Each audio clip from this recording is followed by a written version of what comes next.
Stage 1 of the 6-day Tour Down Under, now in its 12th year, sponsored by Santos. Last year's winner, Alan Davies, signing in Clare, ready for 141 kilometres to Tanunda. Greg Henderson, the winner of the Cancer Council Helpline Classic just a couple of days ago, and the great George Hincapie, the champion of the United States. All the stars were here, including the new world champion from Australia, Cadel Evans. A massive crowd, former winner here, Michael Rogers, signing the lens as well. Well, Michael Rogers is looking to ride well. Robbie McEwen trying to find the form that made him one of the best sprinters in the world. And of course, everybody wanting to know just exactly how Lance Armstrong is going to handle the Santos Tour Down Under this year. So the Mayor of Clare sending them on the way from the Clare Valley to the Barossa Valley, the ride today. The riders finishing in Tanunda. 132 riders setting off. Glorious conditions, not too hot and not too much wind either. 2 kilometres neutralised before the race would start on the outskirts of town. Fairly flat to begin with, but a very nasty climb towards the end at Mengler's Hill. Everybody wondering whether or not that climb there was going to split the race to pieces. Once out into the open countryside, scorched by the sun of the South Australian summer. Early attack after 10 kilometres coming from Tim Rowe, a South Australian flying the flag.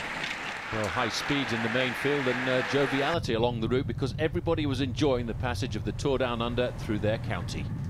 Tim Rowe is soon to have company on the attack here as Martin Kohler in front and Beal Kadri crossed the gap. Then there were 3 leaders and building a big time gap over the pack.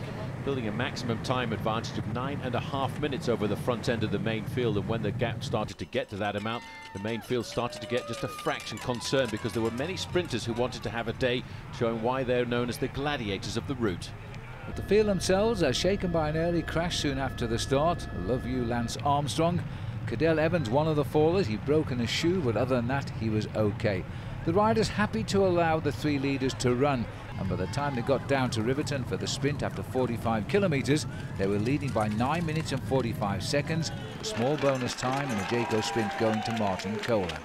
3 seconds time bonus in the bag, but finally the main field started to get themselves organised at the front end, and that was really under the impetus of the sprinters teams, because they wanted to make sure that they could pull it back together. And when they saw the time gap at a massive 9 minutes and 45 seconds, they really started to panic.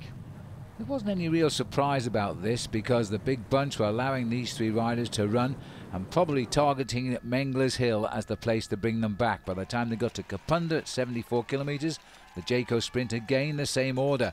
Martin Kohler over the line first, ahead of Kadri and Rowe. The gap was down to just 6 minutes and 4 seconds now. Main field really starting to chase in earnest and stretching themselves out into an extremely long line. A crash going through the feeding zone. One of the riders from Case d'Epargne going down very hard and almost taking out the world champion, Cadel Evans, who's not having a lot of luck today. I must say he was very lucky to avoid being seriously injured there, but just the pride was hurt as we got onto Mengler's Hill. The peloton were now less than 2 minutes behind, and Tim Rowe was heading for gold. Heading to the top of Mengler's Hill, early point in the Skoda King of the Mountains competition for him. At least he would have a leader's jersey on the second stage. Kadri would go over in second place and Martin Kohler would go over in third. But the main pack were closing in rapidly now. Well, Tim Rowe knows just exactly what forum to show off his name, because this young rider later on in the season will be riding in the Lance Armstrong development squad in the United States of America, while his 2 companions were very quickly brought back into the fold.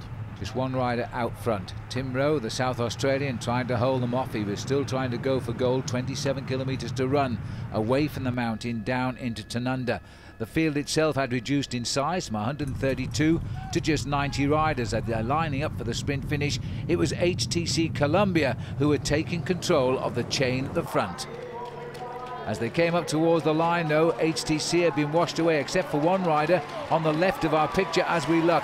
Team Sky were heading down, led by CJ Sutton, trying to lead out Greg Henderson for the win, but nobody allowed for the speed of Andre Greipel. He was simply too quick, crossing the line ahead of Gert Stegmans. We were, again, the lucky workers. We started first to chase them down, and we won the stage. And I mean, I think we deserve the victory. Happy with the way the team brought you to the line today? Of course. I mean, we started 7 Ks to go, and the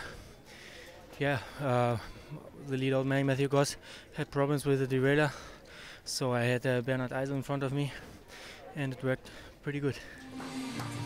So Greipel pulls on the first Oka Leaders jersey. This was his 6th stage win historically in the Santos Tour Down Under. He's now the man to beat as the race heads on for 5 more days of racing.